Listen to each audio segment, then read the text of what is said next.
Ladies and gentlemen, please welcome 60 Minutes correspondent and Newhouse School alumnus Steve Kroft.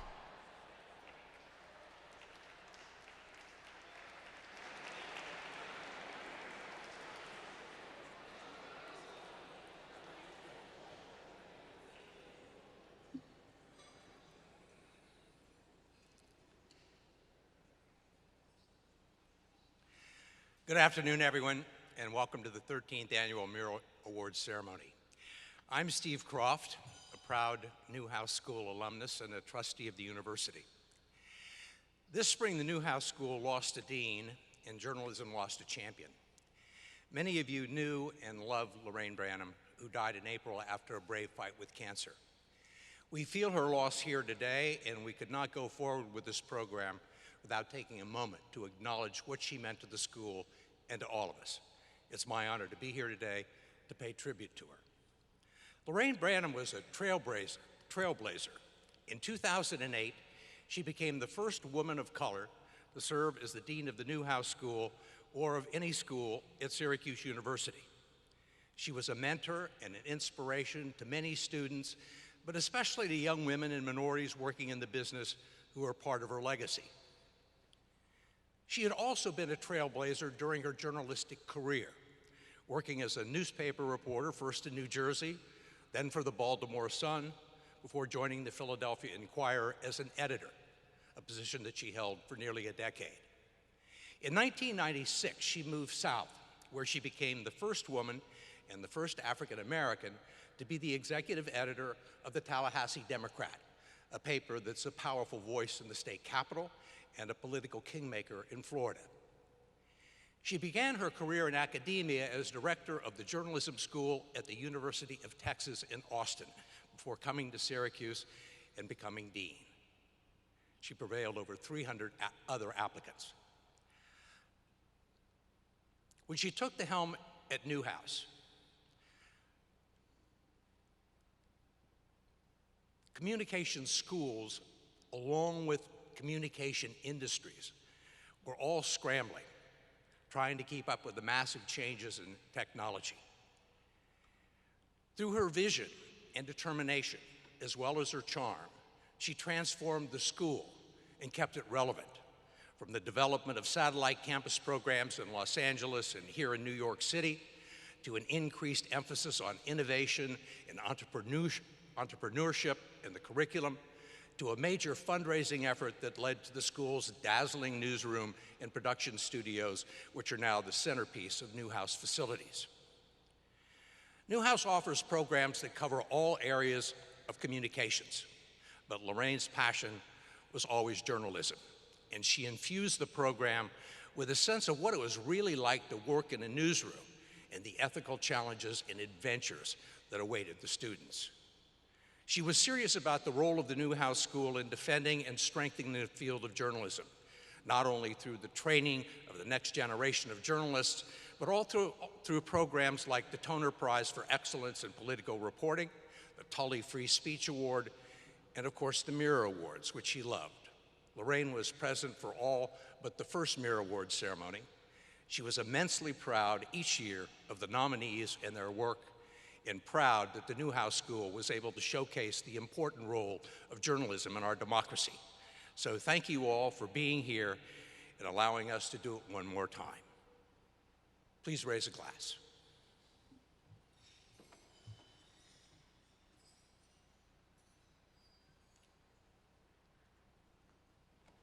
The program will begin very shortly.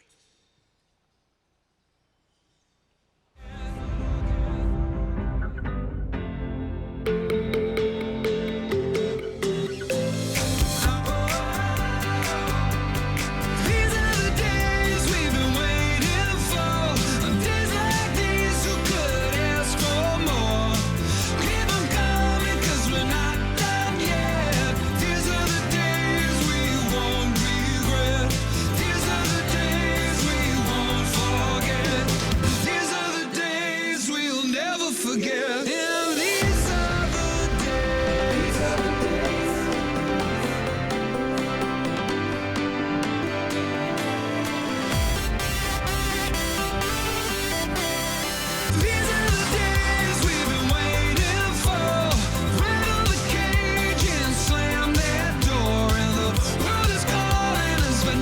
just yet. These are the days we won't regret. These are the days we won't forget.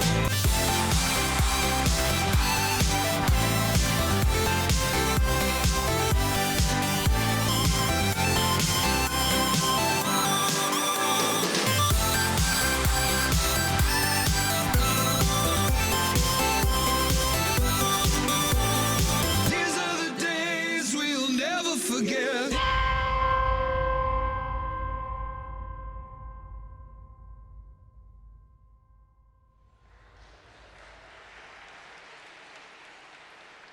Ladies and gentlemen, please welcome SI Newhouse School Interim Dean Amy Faulkner.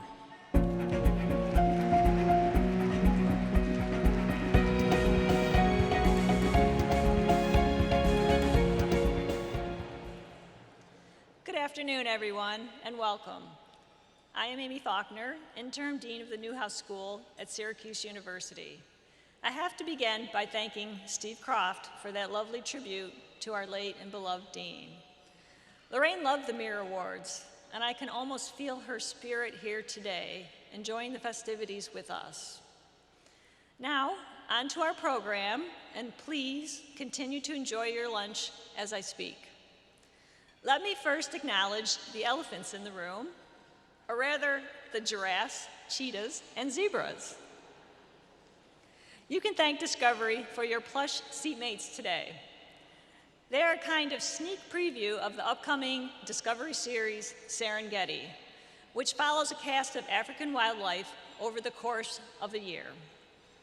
Discovery has for many years been the premier event sponsor for the Mirror Awards, and Discovery President and CEO David Zaslav, who is here today, has been a great friend to the Newhouse School.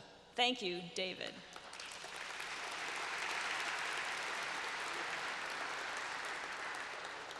I would also like to thank Charter Communications, which generously sponsored this year's competition in addition to serving as an event sponsor.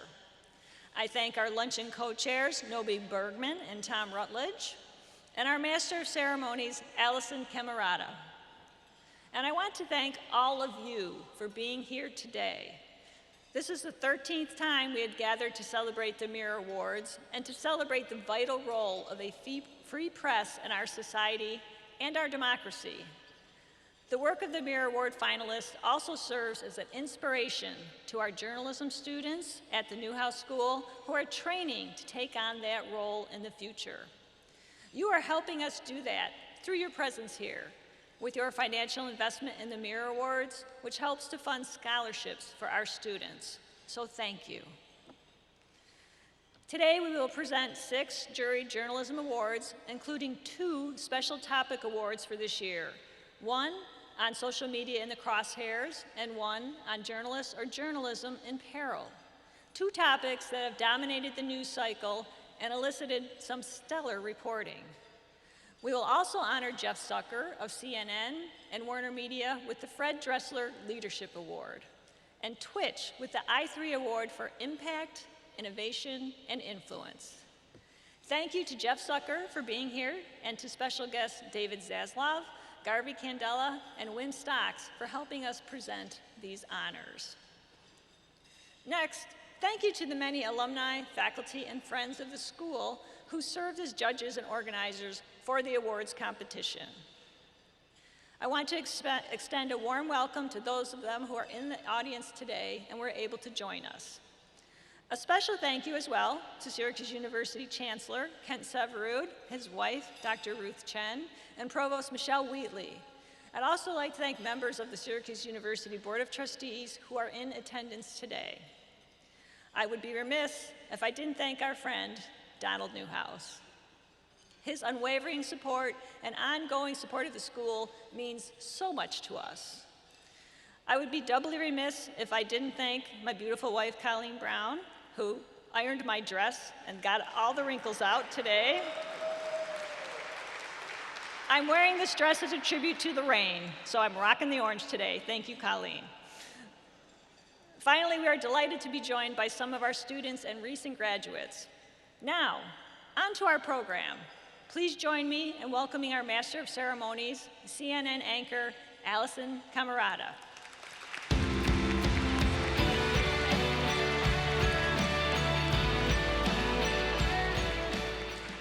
Hi, everybody. Thanks so much, Dean. I, too, am rocking the orange, as you can see, in a shameless attempt to get an honorary doctorate from Syracuse. I am delighted to be here with all of you today to help honor all of these men and women who remind us with their work every day how much our democracy depends on the free press.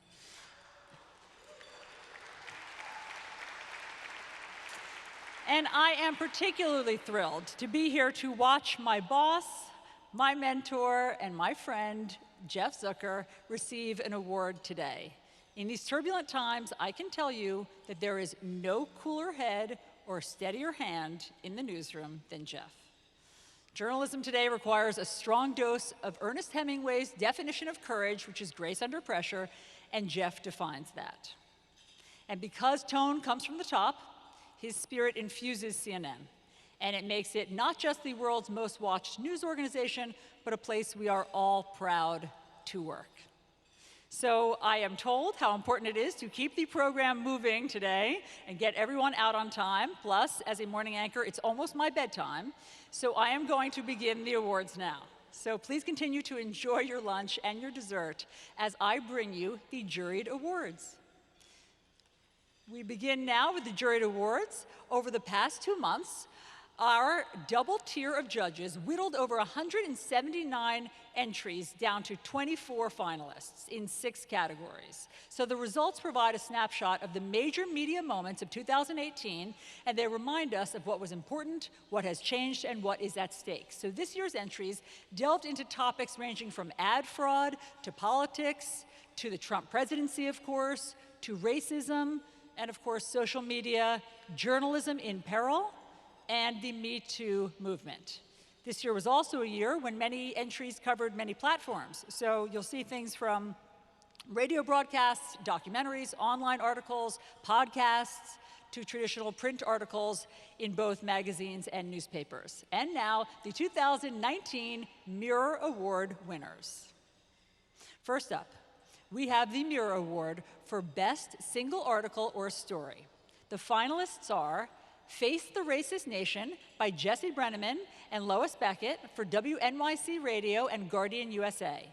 Erasing History by Maria Bustillos for Columbia Journalism Review. How Not to Cover America by Michael Massing for The American Prospect. And If Bobby Talks, I'm Finished, How Les Moonves Tried to Silence an Accuser by James B. Stewart, Rachel Abrams, and Ellen Gabler for the New York Times. And the Mirror Award goes to Jesse Brenneman and Lois Beckett for Face the Racist Nation for WNYC Radio and Guardian US.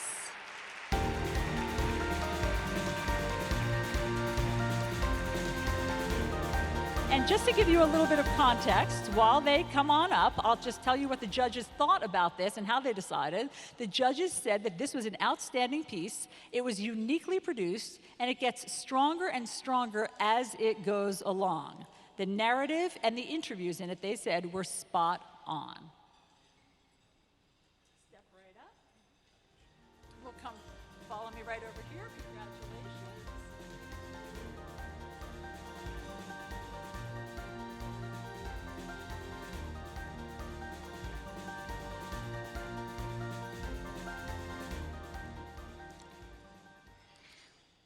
Thank you so much. It's so fun to be here with so many journalists that I respect and so many great stories in this category. The radio episode that we did was a collaboration between Guardian US and On the Media from WNYC. The episode's producer, Jesse Brenneman, couldn't be here today, but we are both so grateful to my Guardian editors, John and Jane, and to Kat, Brooke, Bob, Alana, and the entire wonderful On the Media team. Since we produced this episode in early 2018, the debate over how media outlets should cover white supremacy has obviously not gone away, and the stakes are only getting higher. There's 2 things that are worth mentioning today as we continue to think about this. One is that we've had this entire debate before. In the early 1920s, there was a tremendous discussion within American media over how we should cover the insurgent Ku Klux Klan. Black, Jewish, Catholic newspapers, the newspapers who represented the targets of white supremacist violence, often had a different perspective on this than mainstream white newspapers, including considering the possibility very seriously that sometimes the Klan should not be covered at all, what Black newspaper publishers called maintaining a dignified silence. It wasn't just the tendency of some white newspapers to produce neutral or both sides coverage of the controversial Ku Klux Klan that was dangerous. In 1921, the New York World ran a serious front-page expose of the Ku Klux Klan that continued for weeks. This prompted a congressional inquiry, was widely read, and historians say that that expose ended up increasing the Klan's membership by hundreds of thousands of people, that some Americans presented with an expose of racist violence instead saw their own ideas and beliefs represented, and they cut out an image of the Klan's recruitment form that was printed in the newspaper, and they mailed it in and joined. That mistake, a sincere one trying to investigate racist violence that backfired, that mistake obviously had consequences. Everyone in this room, I don't have to tell you, knows how hard journalists are working right now and how careful we are always trying to be under pressure from all sides in everything that we cover, and especially in covering white supremacy. And there has been truly exceptional journalism on this subject, investigations that we will be proud of for decades. But I think it's also worth saying here in this room together that we've also made mistakes, that we have not fully absorbed the history of the Klan's coverage, and that in the wake of one white supremacist terror attack after another, we are still grappling with the ways that any coverage of white supremacist talking points amplifies their message, grappling with the fact that white nationalists see all of our coverage, no matter how negative, as a recruiting tool. The second thing worth noting is that the newsrooms tasked with covering this crisis of white supremacist terrorism in America remain themselves overwhelmingly, disproportionately white. And this is a problem. American news editors pledged 40 years ago to fix this problem, to make sure that our newsrooms represent the full American public, so that we wouldn't keep missing stories, so we would have the full experience and perspective of the entire country inside of our newsrooms as we decided what angles to take, as we decided how to cover the news. And this industry just didn't do it. And so in 2015, as we saw emboldened white nationalist politics move into the mainstream, we were having discussions inside newsrooms about how to evaluate this threat, how serious it was it ironic, where was it coming from, who was driving it. And in all of these conversations, many of the people who were the direct targets of white supremacist violence, they were not in the room. And they are still often not in the room. I know that we would all, if you asked anyone in this room, we would all say that newsroom diversity is very important. But newsroom diversity is not about optics. It's not that some nice thing to do because we are nice. We know, we have seen over and over again, that when our newsrooms are not as diverse as they should be, we make mistakes. And those mistakes have serious consequences, and it's often not us that are paying the price for those mistakes. And we're gonna keep doing the same thing over and over again until we build newsrooms that actually represent this entire country that we are supposed to cover, that represent it in terms of race, crucially, but also in terms of class and geography. There is good news that there are many wonderful people in this room who are really working hard on this, who are building more inclusive and better newsrooms. There's been real progress, and that is worth celebrating. But there still are apparently a few people in this industry who still believe the fiction that they're mostly white newsrooms, led by mostly white editors from similar social backgrounds, can cover this country objectively. They don't. They never have. And there are a lot of problems that we are facing, and none of us have enough time. But the lack of newsroom diversity in American newsrooms is a crisis. It is not an awkward one, it is a dangerous one. And unlike so many of the other pressures that we face coming from the outside, this one's inside of our house, and we can fix it if we want to. Thank you.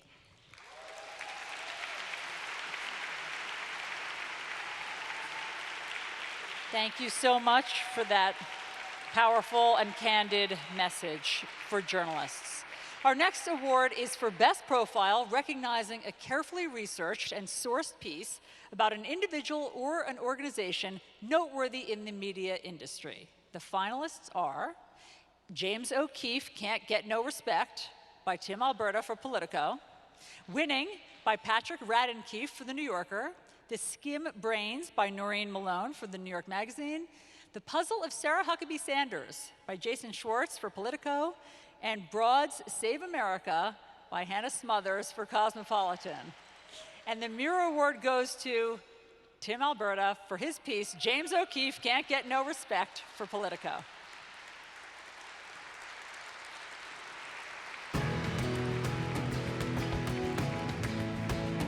Okay, as he makes his way up, I'll give you a little insight into what the judges were thinking. The judges called Alberta's piece a fair, incisive profile that captured new information, was thoroughly researched with well-chosen quotes, and the rigorous fact-checking that the subject demands, an overall great read.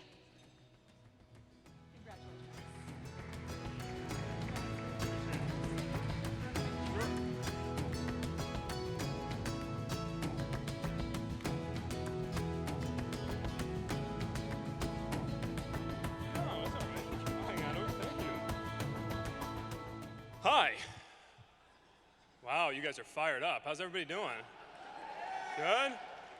More wine at the tables. I'll be quick, and thank you for having me. Thank you to Syracuse and Newhouse, and obviously to all the fellow finalists. Job well done. For a community college kid who wanted to cover baseball for a living, this is sort of a trip. I could not have gotten into Syracuse even if Aunt Becky was part of my family, so this is very cool. Too soon? Sorry. Thank you for having me. I'm a little surprised that I won this award, if I'm being candid, because it was not received terribly well. In fact, there was no shortage of pearl clutching from some of the keepers of the journalistic flame who asked many of them before reading the story, why on earth would you spill any ink on James O'Keefe? To which I responded, because I find him interesting. And I don't know that I needed to say much more than that. And if I were to say one thing here on my soapbox, since this is a Mirror Award, and if we're looking in the mirror, there's a real risk of self-censorship these days, whether it's the loudest voices on the right or the wokest voices on the left telling us what we should and should not cover, trying to impose these parameters on us. And I think that we all need to proceed not with caution, but with courage, and write about what you want to write about. I want to thank my wife, who couldn't be here. She's at home with our 3 little kids, which means I'm going to be stealing 3 of those stuffed animals on the way out of here. I want to thank Politico magazine, the great editors there, Blake Hounshell and Steve Heuser, who guided this piece through, and my great friend and former editor, Kristen Roberts, who's in the audience. Kristen, you mean the world to me. Thank you very much. Enjoy your lunch.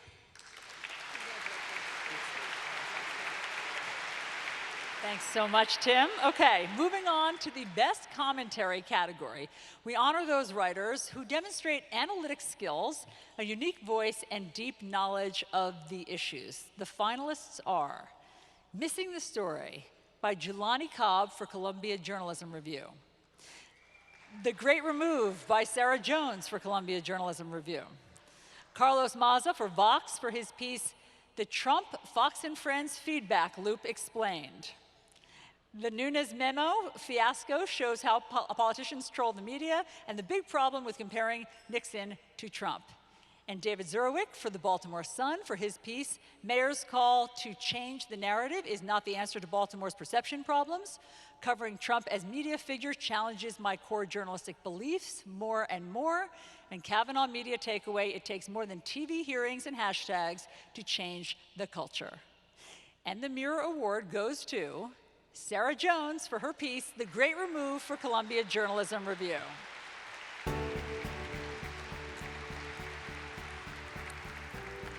Okay, so judges called this piece a compelling examination of class blindness. Jones let her story unfold using her own voice and the examples of others in the non-elite, building her case and bringing the reader along.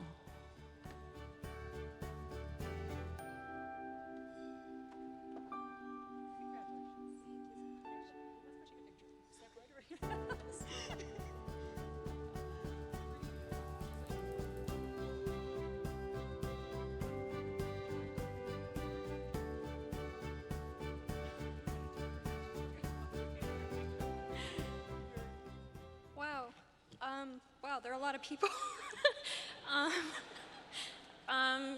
First of all, thank you so much. Thank you so much to Michelle Legro, my editor at the Columbia Journalism Review, for reaching out to me and for believing that I had a story to tell. This is not a place where I thought I would ever be standing. And I want to thank to the journalists who spoke to me for this story, who shared their experiences with me as journalists who maybe didn't come from the most traditional backgrounds, who came from immigrant families, from working class families, from poor families, and who wanted to enter journalism because they believed they had something important to contribute, and who, once they were there, found it difficult sometimes to stay and to report the stories that were important to their communities. Economic inequality is not just a soundbite that we hear from aspiring candidates for president. It is a real and escalating crisis in this country, and our newsrooms are not immune to its consequences. A year on from finishing this piece, I think my reporting raised questions that still stand. Questions that I think newsroom leaders need to answer for themselves. Who are you hiring? What stories are you commissioning? Who gets the big cover stories, the important essays? Are you paying a fair and living wage so that your workers can live dignified lives? And when your workers try to unionize, do you recognize that union, or do you make them wait for months?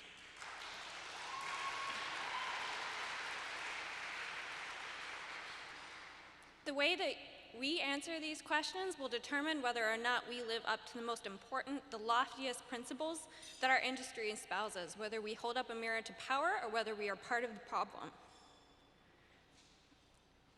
Thank you again.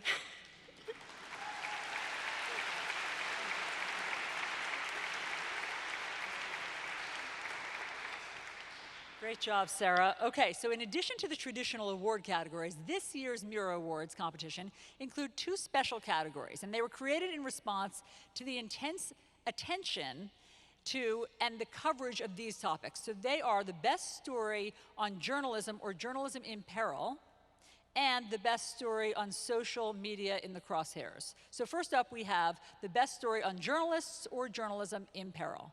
The finalists are How Duterte Used Facebook to Fuel the Philippine Drug War by Davy Alba for BuzzFeed News. The Last Independent Newsroom in Turkey by Sean Correa and Asma Omar for Columbia Journalism Review. Target Journalism by Johnny Dwyer and Ryan Gallagher for The Intercept. Jamal Khashoggi, What the Arab World Needs Most is Free Expression by Jamal Khashoggi of The Washington Post. And the Miro Award goes to Davy Alba for How Duterte Used Facebook to Fuel the Philippine Drug War for BuzzFeed News.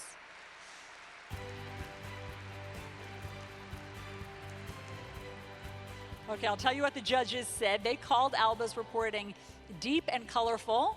They said this is a detailed and important piece of the weaponization of Facebook.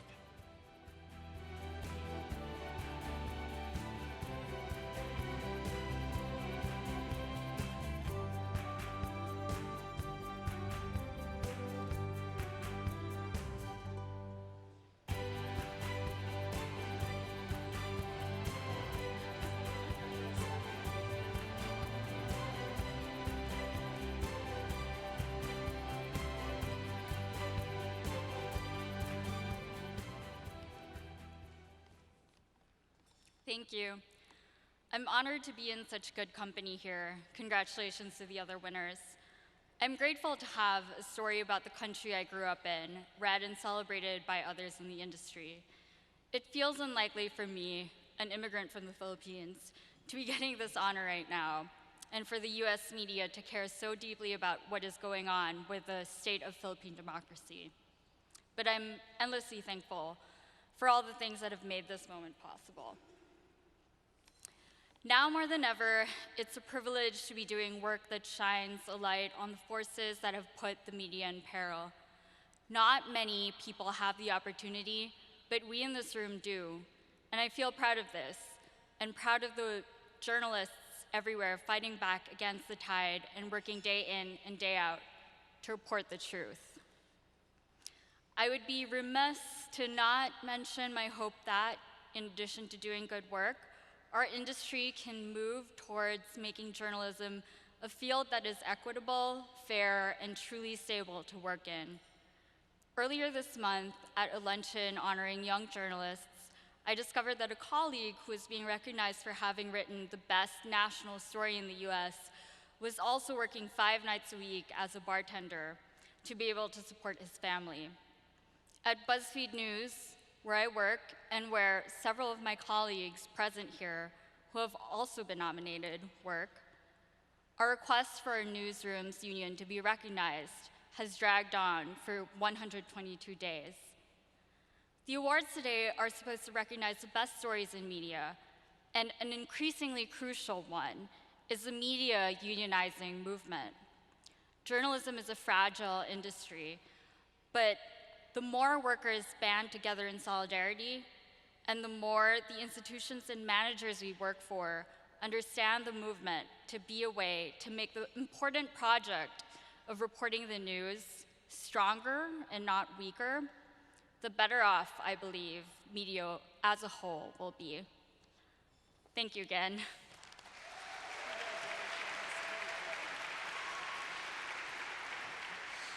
Okay, now to the second half of that category, we present the Miro Award for Best Story on Social Media in the Crosshairs. The finalists are The Facebook Armageddon by Matthew Ingram for Columbia Journalism Review, the team from BuzzFeed News featuring Ryan Mack, Charlie Warzel, Alex Kantrovitz, Pranav Dixit, Megha Rajagopalan, and Aisha Nazim for their series of stories on problems with Facebook called Growth at Any Cost. Top Facebook executive defended data collection in 2016 memo and warned that Facebook could get people killed. How WhatsApp destroyed a village, and we had to stop Facebook when anti-Muslim violence goes viral. The team from The Daily, featuring Kevin Roos, Alan Mills, Stella Tan, Larissa Anderson, Wendy Dorr, Theo Balcom, Rachel Questar, Claire Tennis-Skeeter, Alexandra Lee Young, and Lisa Tobin for The Business of Internet Outrage and I Am Not an Internet Troll. And Miles O'Brien for his PBS NewsHour segments, How Facebook Newsfeed Can Be Fooled into Spreading Misinformation, Inside Facebook's Race to Separate News from Junk, and Why We Love to Like Junk News That Reaffirms Our Beliefs. And the Miro Award goes to, all right, this one's a tie. The judges have decided that both Miles O'Brien and the BuzzFeed News team deserve this award. Congratulations. Here's what the judges said about this. They called the BuzzFeed News pieces an excellent and surprising package on Facebook's attitude and how it safeguards its content. And then judges called Miles O'Brien's PBS NewsHour segments effectively explored the exploitation of false content and pondered solutions. They called it timely and relevant, an outstanding report. Come on up.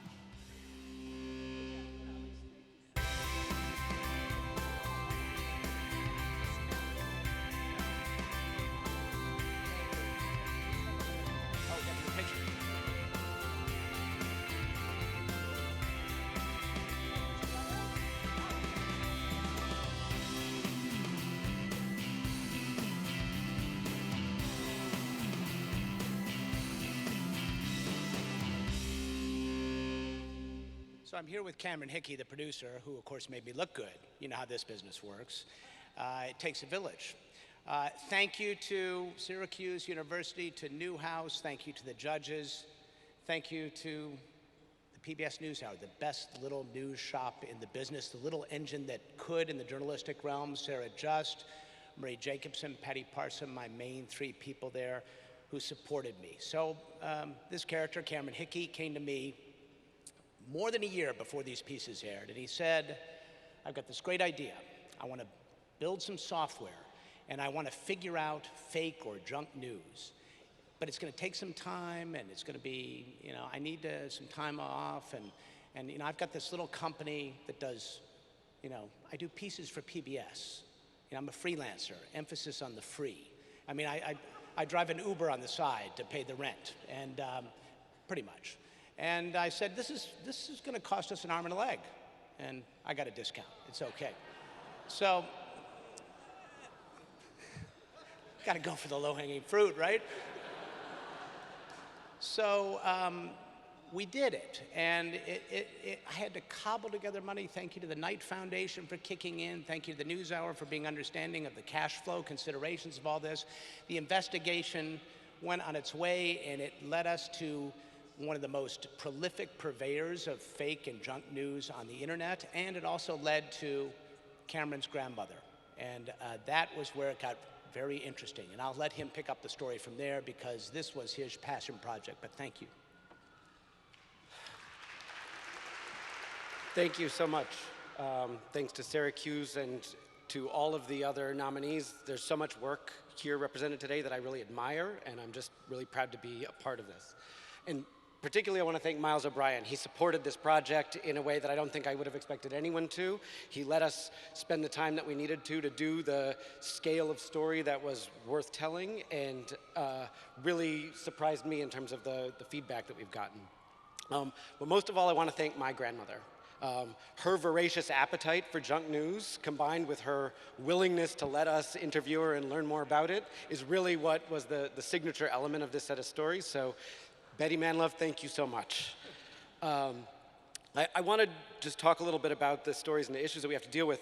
When we reported this series, it was before the world had ever heard of Cambridge Analytica, right? It was before tech CEOs were marched up to Capitol Hill. It was before all the bad actors were being deplatformed. But even now that we know so much more about the scale of the problems and the world's woken up to their consequences, the challenge continues to grow, right?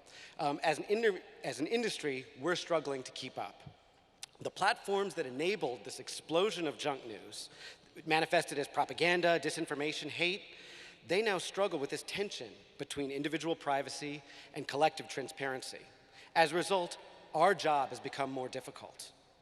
But we know one thing. We know that the only mechanism that's repeatedly proven effective at instigating change at these platforms is accountability journalism. We investigate, we report, they're forced to respond.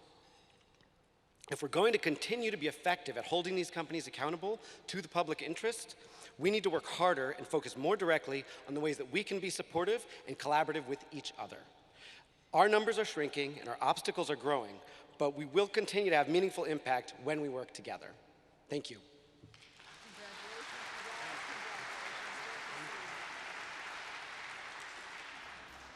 Come on up, guys.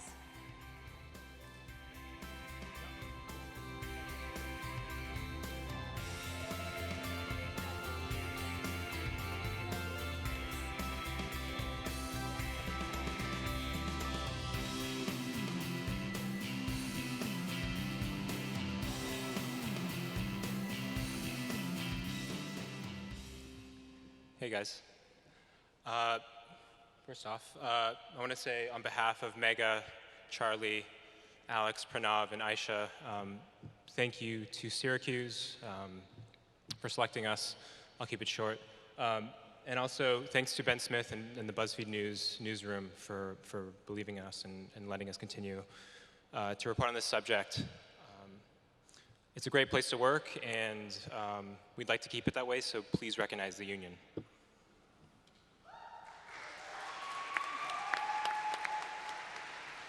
I just want to second what Ryan says. It's just amazing to work in such a collaborative newsroom. And you know, I wouldn't be standing up here if it wasn't for Ryan asking me to come participate in this story. And I think that when newsrooms can be competitive places, but when journalists work together, you know, everything gets better.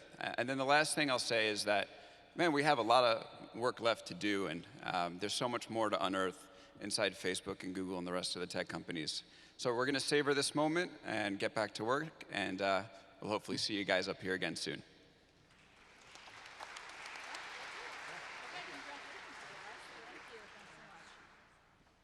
I know it looks like my job is easy and I'm just handing out awards. Those things are heavy, okay? I'm balancing two sometimes at once, all right?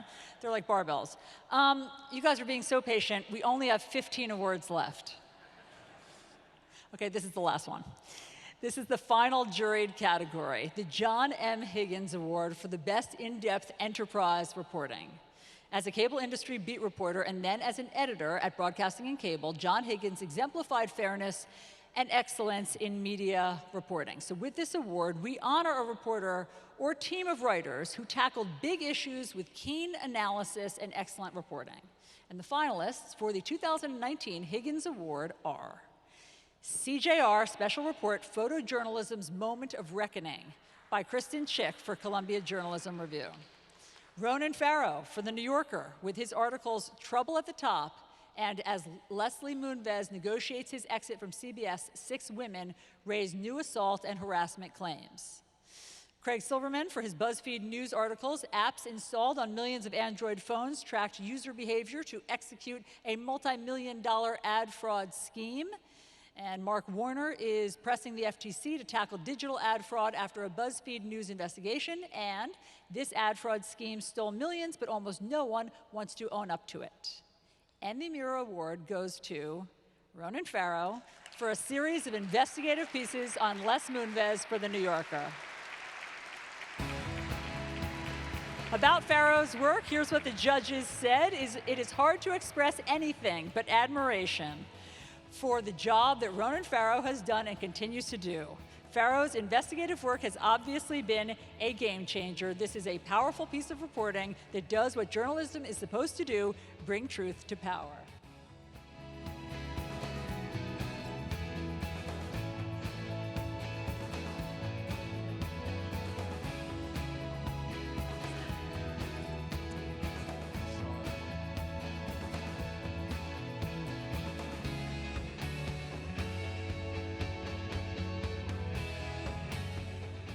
Hey everybody, you good? You hydrating?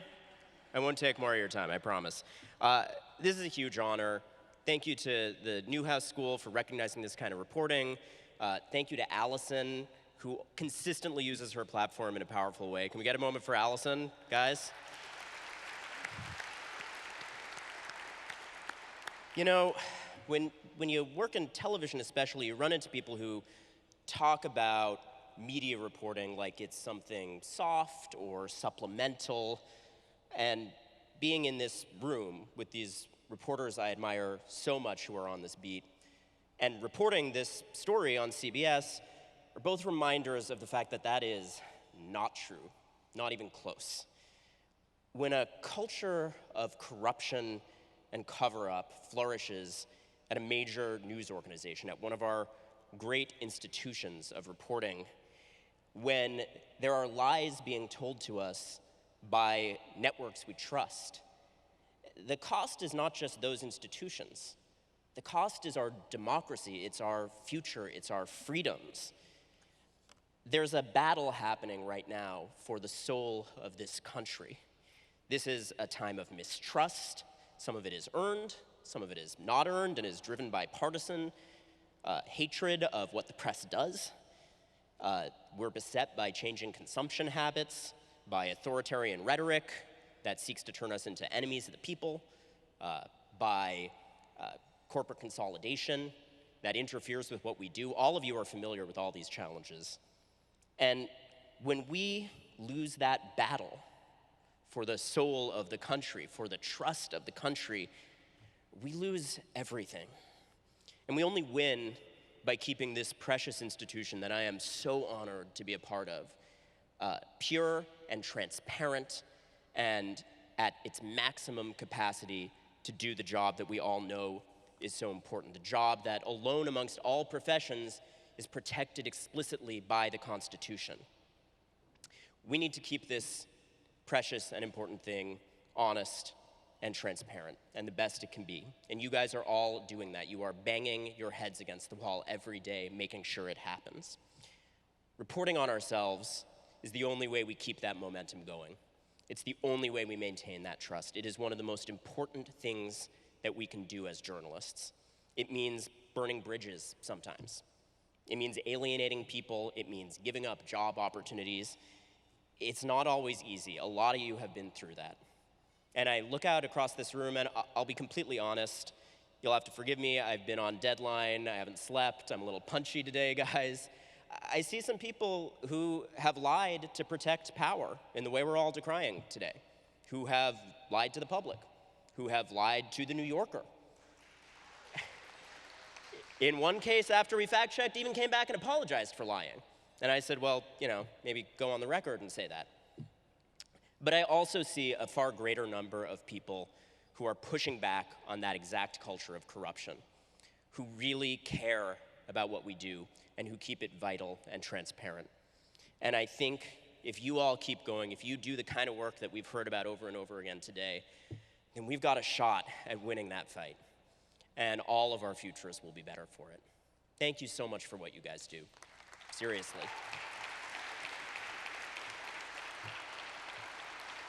I promise not much longer, but I also just want to say, I went up here with one of my colleagues, our great fact checker, Sean Lavery. Fact checking is everything. And for each speech you heard here today, for every journalist that stepped up, there's a whole team that makes it happen. I know that firsthand. These CBS stories were driven not just by me, but by our wonderful editor, Deirdre Foley Mendelson, by a second editor who's here tonight but was too shy to come up, David Rode, by David Remnick, our boss, a man without whom we would not have seen a lot of the difficult and important stories of the last few years, and by our wonderful lawyer, Fabio Bertoni, and Natalie Raby, our head of publicity at The New Yorker, who proves that PR people and media companies can be not just about dissembling and lying and protecting power, but actually about making sure the truth gets told. So thank you to all of you in those roles as well. I'm grateful. Bye, guys.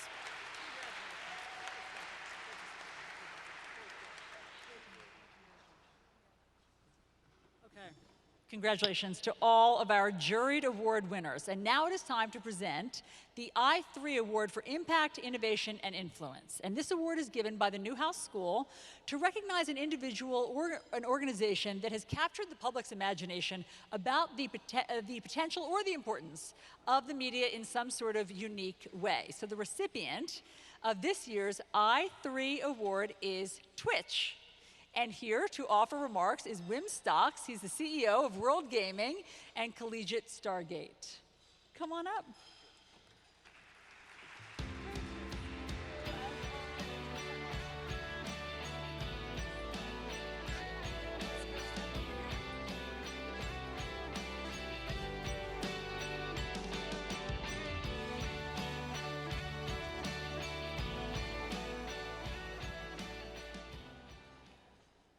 I was just introduced by Allison Camerata. That is a life milestone for me. Thank you very much. Good afternoon, all. I'm pleased and honored to be here in front of this room of media and broadcast captains to present an award for a company that's not even 9 years old, yet in this brief time has changed our world in revolutionary and seismic ways. If you don't know about Twitch or haven't heard of the company, don't be shocked and don't be discouraged. It's not your fault. You're just old, and you're no longer in the mainstream. I don't mean the traditional mainstream. I mean the new mainstream, that which embodies the 16 to 35-year-old demographic. It's a mainstream that is notoriously difficult to reach. This population doesn't watch television. They don't go to movies. They are not just cord cutters. They are cord neverers, never having owned a cable subscription. First and foremost, they are digital online natives and have never known anything but. So when this new mainstream audience are entertaining themselves and consuming media, they're doing it online, they're interacting via social media, they're digesting and creating content, and largely playing games while they're online. This is where Twitch comes in. Twitch is the NBC, CBS, ABC, ESPN, HBO, Netflix, CNN, Showtime, all combined for the new mainstream. The following was built from the ground up by a disintermediated audience and aspiring content creators, and which literally has no barrier to entry. Anyone can be a broadcaster on Twitch. All you need is a camera, a computer, download the Twitch API, upload your content, and voila, you are a global broadcaster. There are millions of people doing exactly this via Twitch, creating content and casting, in the current vernacular, to audiences as small as their friends and families and as large as hundreds of millions of people globally. Much of Twitch's momentum has come from the huge growth in gaming, but further I will pose that Twitch is one of the key levers that has elevated gaming into the stratospheric realm it is today. Twitch has also changed the paradigm of what it means to consume content and the behavior surrounding that consumption. When you're watching Twitch, it's not a passive experience. Say you're like that of watching a basketball game on television, you're sitting on a couch, you've got your feet up, probably drinking a beer. Far from it, the Twitch viewing experience is about engagement and interaction. When people are on Twitch, they're on their computers, leaning in, chatting online to the content being watched, voting on it, reacting to it, and emoting to it. This audience is super engaged. Adam Silver, the NBA commissioner, probably said it best, remarking that he'd like to see NBA game broadcasts become more like those on Twitch. Essentially what he's saying is that he'd sacrifice a bit of production polish in exchange for achieving a much larger engagement for the audiences who are following NBA games and following the league. Twitch has also spawned a revolution in what it means to become a celebrity, the dynamics around building a persona, and how fan interactions and engagement with their favorite celebrities are also evolving in seismic ways. Ninja, the world-famous and world-renowned gamer, leveraged all of these new dynamics on Twitch to build a behemoth personal global brand that is enabling him to reap millions of dollars of income per month, and I don't even think he's 25 years old yet. While no question he's a tentpole example, these same dynamics of disintermediation brought about by Twitch are enabling thousands and thousands of others to build their personalities and garner audiences of millions of people around the world. Here are some other statistics which hopefully further illustrate the power of Twitch. In 2018, Twitch averaged 15 million users daily. That's larger than ESPN, HBO, and Netflix combined. In 2018, there were in excess of 2.2 million broadcasters and content creators on Twitch, trending, I think the last stat I saw, it's trending up 40% in 2019. In 2018, the total collective consumption of content and broadcasts on Twitch was in excess of 430 billion minutes, or translated into years, it's 800,000 years of content. One last point to note, in case you were unaware, Amazon purchased Twitch 4 years ago at a price of just under $1 billion. Many analysts now suggest this just may have been the media bargain of the millennium. With that, I am thrilled and honored to present the i3 Award to Twitch for the global impact and influence they've created, and which is changing the landscape of media and broadcast. Accepting the award on behalf of Twitch is Mark Garvey Candela, head of all Twitch partnership strategy, and one of my best friends in the industry, an amazing guy in his own right. Garvey.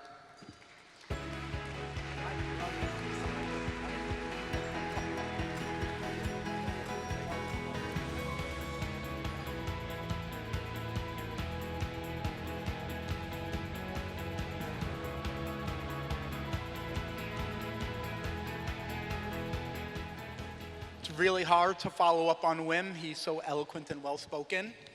But on behalf of Twitch, I would like to thank Newhouse School and Syracuse University for this great honor. When we launched in 2011, we had a dream to service an underserviced community of which we were a part of ourselves. We wanted to do that in a way that made a major impact on the way game and esports enthusiasts enjoyed live content and interacting with each other. We did this by creating a suite of tools, products, and services that enabled content creators to more deeply and uniquely engage their community, while also creating tools, products, and services that enabled the community to support their favorite content creators at their own discretion. The influence of live interactive content creation, along with the host of tools inherent in our platform, cannot be understated.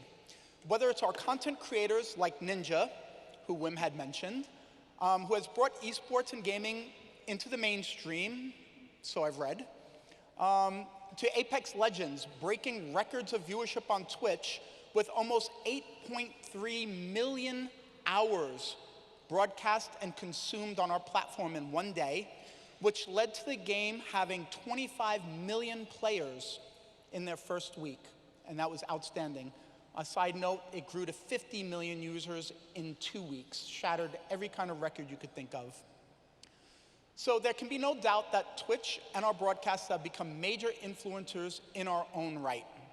It kind of makes sense with over 1 million people on our platform at any given second of any given day, with, as Wim had mentioned as well, 434 billion minutes consumed, which is about 825,000 years in 2018. I think that's just amazing. I try to bring the years into it to make that number a little bit more palatable for everybody. So as we look to continue innovating, it became clear that we could not create tools fast enough to keep up with our broadcasters and our community's needs. So we created a tool that allows others to make tools on our platforms, extensions. Twitch extensions enable people to create live apps that interact with the stream as a panel on a channel or with the chat.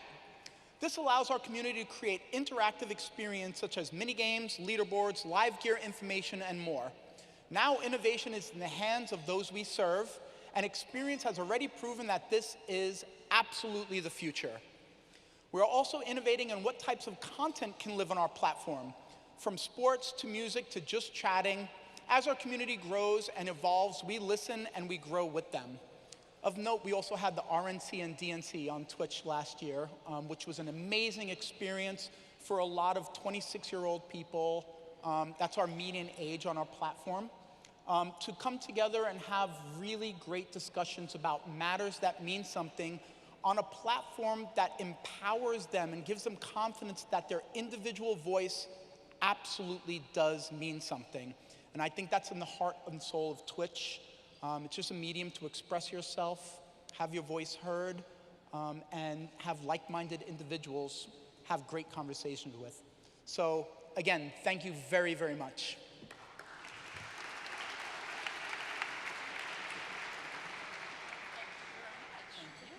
Congratulations.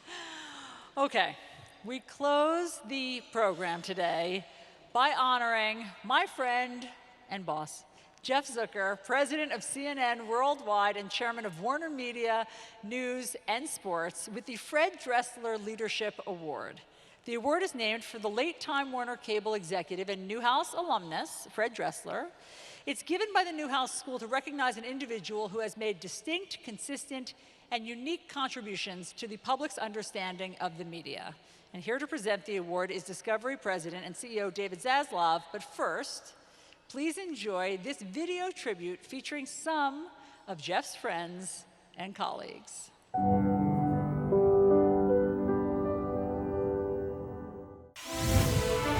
I'm Jake Tapper with this breaking news. Jeff Zucker, chairman of Warner Media News and Sports and president of CNN Worldwide, will be receiving the Fred Dressler Leadership Award at the Newhouse Mirror Awards today in New York City before an audience of industry professionals. Growing up, I had a couple dreams. Here's what we know about Mr. Zucker. The first was that I would play center court at Wimbledon. Jeff has indefatigable energy. Always a man to be reckoned with. I wasn't quite good enough. One of his best skills. The next one was that I would play quarterback for the Miami Dolphins. Is the ability to not seem as short as he actually is. I wasn't quite big enough. The next one was that I would go to Harvard Law School. He is smart. We called him the whiz kid. All around very clever guy. I didn't get in. He's not just a producer at heart, he's a producer indeed. He'd grown up with television in a way that a lot of people had not. He is in the business that he was meant to be in. So I ended up in television. NBC News. I was incredibly lucky. I had the best jobs of my life when I was really young. And I so vividly remember my first day here. Jeff was a boy wonder from the moment he walked through the doors of NBC. As an Olympic researcher for NBC Sports. I met Jeff 25 years ago. From NBC News. And from there, I went straight to the Today Show. Today. When he was the youngest executive producer. He was only 26 years old. Jeff was so young that we began to call him Doogie Howser.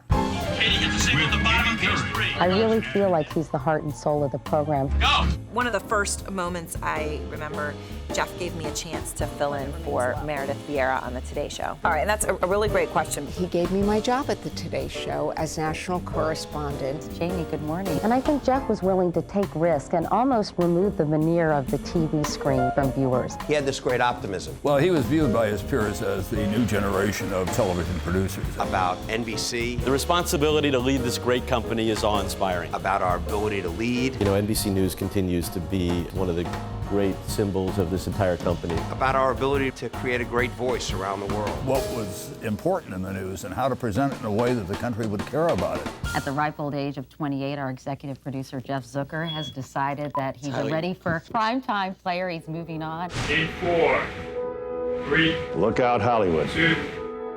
Here comes Zucker. It's a 24/7 business. He runs CNN the way he ran the Today Show. Jeff at CNN is not only 24/7, but it's worldwide. He doesn't sleep. I think one of the things that I've always been proud of is that I've always willing to be the last person in the control room. And he has the kind of energy, if you will. And he works his ass off. Jeff has a combination of energy, intensity, And a system in which he can adapt to it very quickly. Being agile and being willing to move, willing to take chances, understand that not everything we're going to try is going to work. He's always bubbling with new ideas, eager to get on with it. He has a vision, he articulates it, he talks to a lot of people. I think those things make Jeff very special. His ability to have those conversations and those moments with a lot of different people. What I admire most about Jeff is Completely changed CNN. Jeff does not hesitate to give people chances and to take risks. He brought in different people. It's truly an honor to join the CNN team. The only reason I came back to work was because of Jeff. Special correspondent Jamie Gangel. A collective conscience. CNN's Don Lemon. Jeff took that chance on me. It worked out. I succeeded. He was an inspired leader that really drove people to bring their best. I think he cares very much about not only succeeding, but succeeding with everybody together. Obviously, I am a journalist, and I will always be grateful to him for doing that. I said to him one time, you know, you are the only boss I've ever had who is ballsier than I am. And I meant it. I've had so many great moments and milestones in my career. Zucker is one of the most talented producers I've ever been around. Running the Today Show, Jeff really is the whole package. running NBC Entertainment, He's a strong leader, he's smart, he's not afraid to make decisions. being given the opportunity to run all of NBC Universal, He's just constantly wants to know more. starting Hulu. Jeff Zucker is the guy. I think what I'm proudest of today is what we've been able to do at CNN. He knows the subject matter, and he's passionate. And to make sure that the world is informed and that people know that there's someone holding those in power accountable. Fred Dressler, who happened to have been a journalist, one of my great friends. And this is a big moment for me because Fred was one of my best friends, and Jeff is my best friend today. For Jeff to get this award is a huge deal for me personally. Jeff, congratulations. This is a very distinguished award from a great university, Syracuse. So congratulations, Jeff. Jeff, congratulations. Congratulations on the award. Congratulations on this. Well-deserved honor as you continue to accomplish so many great things. All the best to you. Congratulations. Let's get after it. Peace. Thank you all very much. Ladies and gentlemen, David Zaslav.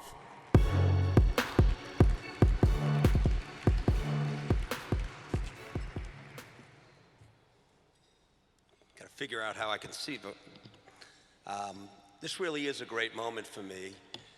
Jeff and I have been friends for really almost 30 years, and we've been in the trenches together. So before I talk about Jeff, I wanted to thank Allison, and I wanted to acknowledge our co-chairs, Tom Rutledge and Nomi Bergman, two great leaders in the cable business.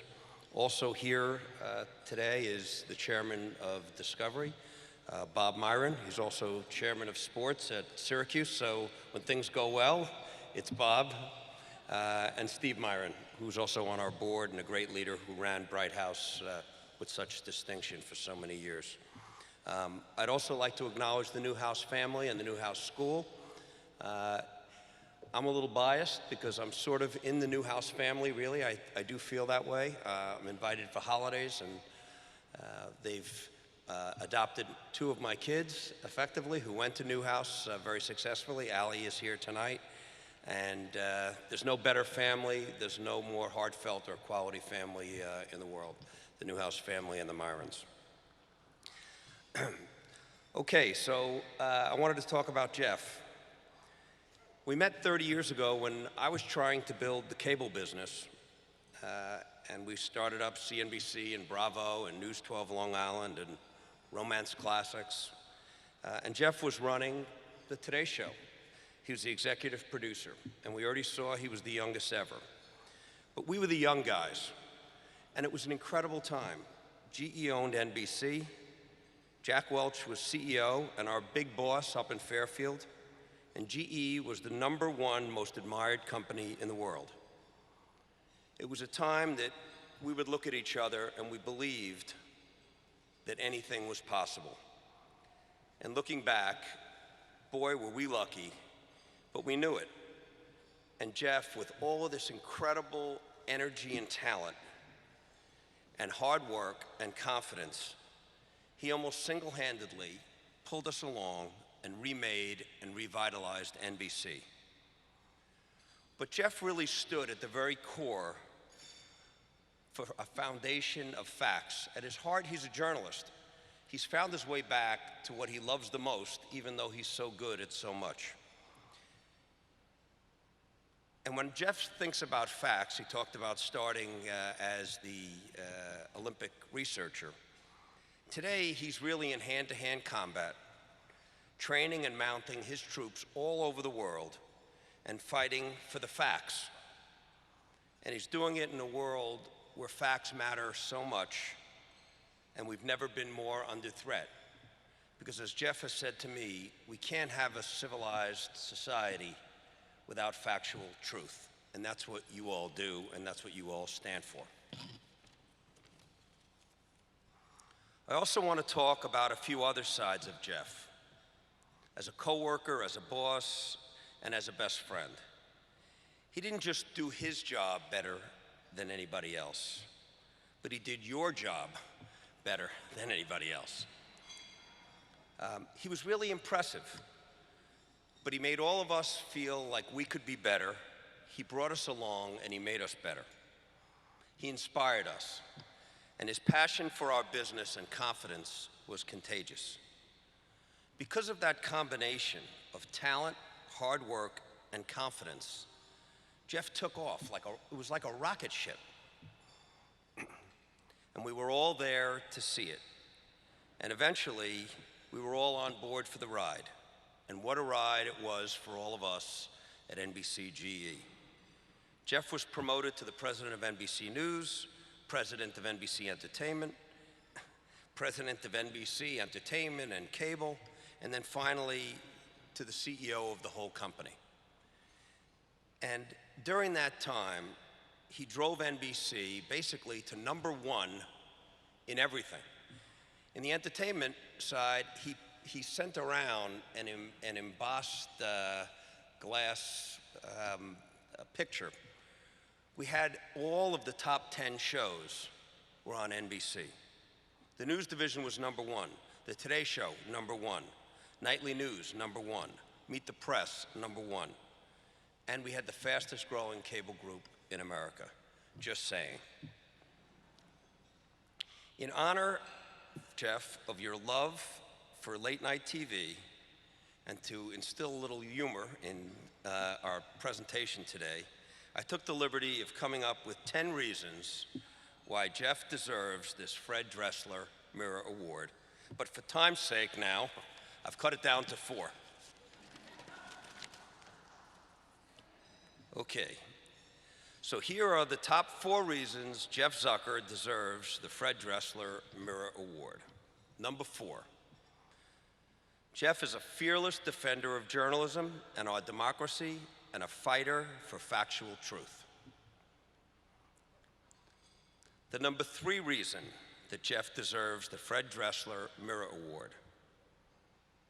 The more credentials and awards that Jeff can get before his mayoral campaign, the better. The number 2 reason why Jeff deserves the Fred Dressler Mirror Award is courage and the fact that he stands up. Even when it's hard, even when it may cost him his job, it's a combination that every journalism needs. And we've seen in this most difficult time, we've seen Jeff stand up and do the right thing. He did it for 20 years at NBC, and he's doing it at CNN, and it's a voice that we hear all around the world. And finally, the number 1 reason Jeff deserves this Newhouse Mirror Award is because, as we all know, everything looks bigger in a mirror.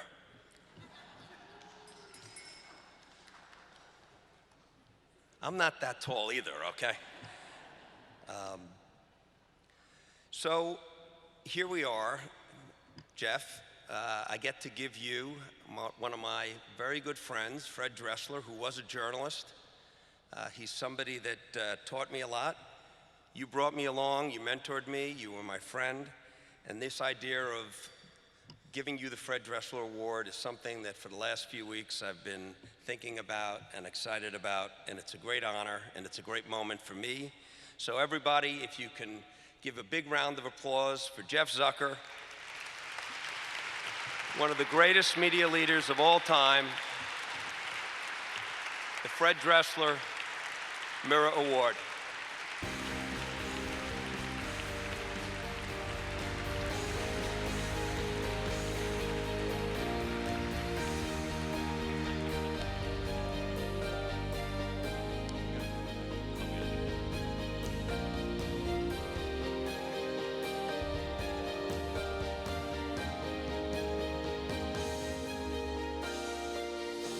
Okay, David, thank you very, very much.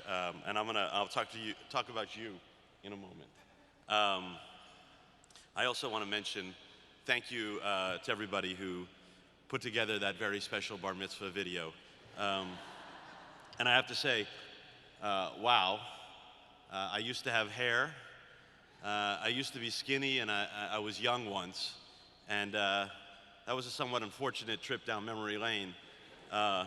I'm pretty sure that my daughter, who's here, has no idea who that was in that video. But it was really kind and very touching, so thank you for that. And thank you for this award and honor. I am truly honored by it. Even though I actually always figured you kind of got these awards at the end of your career, although I wonder if somebody's trying to tell me something, I do really appreciate it. I've always admired these awards from afar, and I am now grateful that you've honored me in this way. David, I really want to thank you.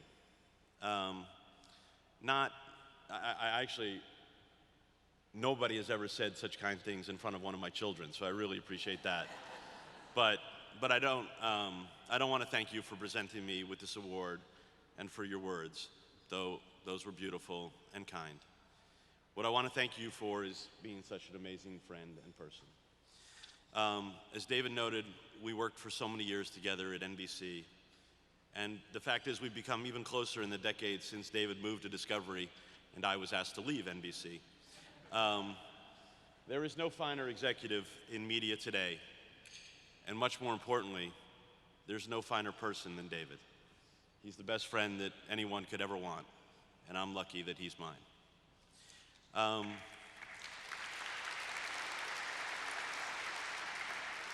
I also want to say a word about Alisyn Camerota. I was going to say that I love waking up with you every morning, but I love waking up to you every morning. Alisyn personifies what I want CNN to be: serious, smart, entertaining, and always the right tone. Thank you for following my orders to be here today. So I know that we all want to get back to the office as soon as possible, so I'll just make a few quick observations about some of the folks that you saw in the video. You might recall this photo of me with a full head of curly hair and a young anchorman talking. That was at the 1988 Seoul Olympics, and that was my first real job in television. I was the Olympic researcher. I was 23 years old. I was assigned to be the writer-researcher on the late night show there in Seoul with this brand new up-and-coming Syracuse graduate named Bob Costas. It was a remarkable experience, and I've always wondered what became of that young man. I hope it worked out for him. Actually, working with Bob was my first real job in television, and we've remained colleagues and friends for more than 30 years, and in all that time, I've never worked with anyone as talented. And then there were those incredibly kind remarks from Tom Brokaw, and I just want to tell you the real story about the nickname Doogie Howser. For those of you who don't know, Doogie Howser was the title character on a show on ABC in the 80s. He was a teenage doctor, a hotshot young physician. Now, Tom says everyone at NBC called me Doogie. That's not true. Tom's the only one who called me Doogie.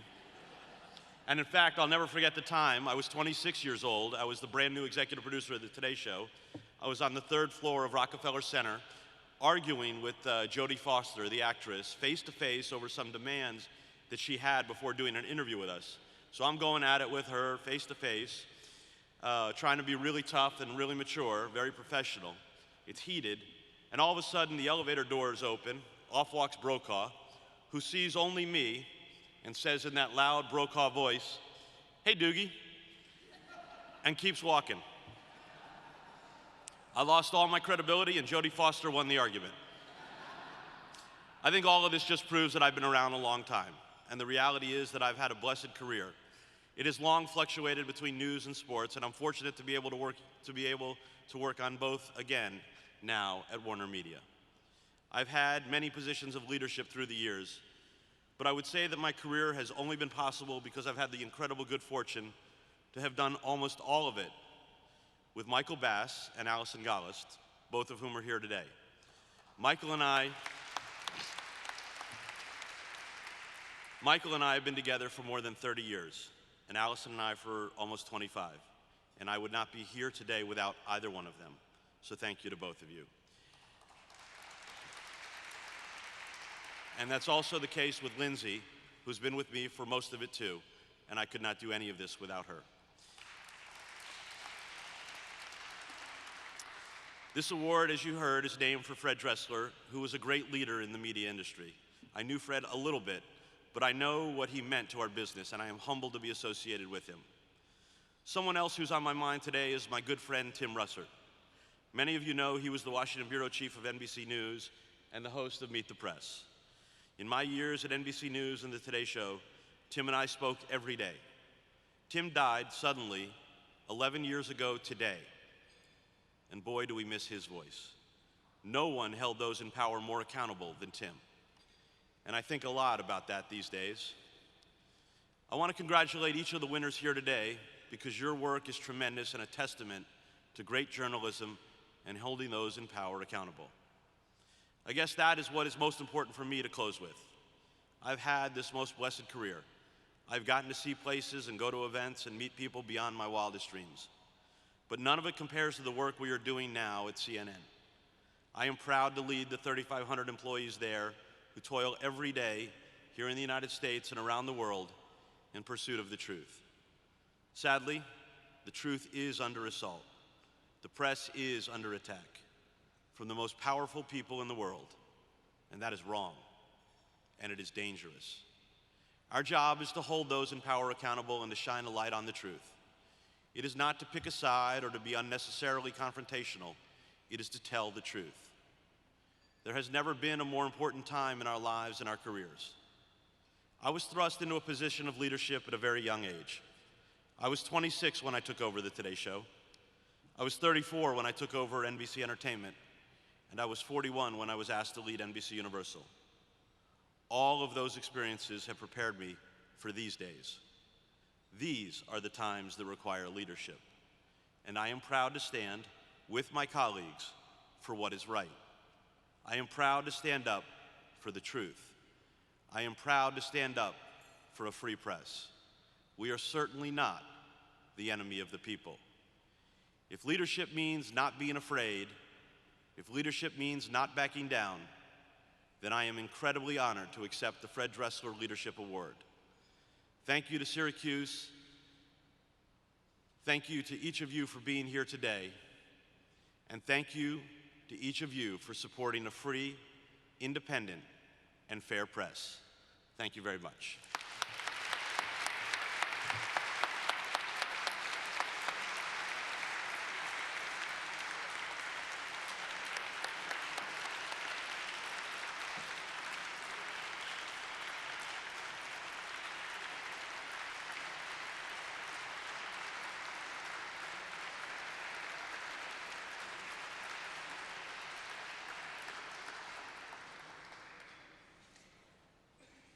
Ladies and gentlemen, Please give a round of applause for our Master of Ceremonies, Allison Camerata.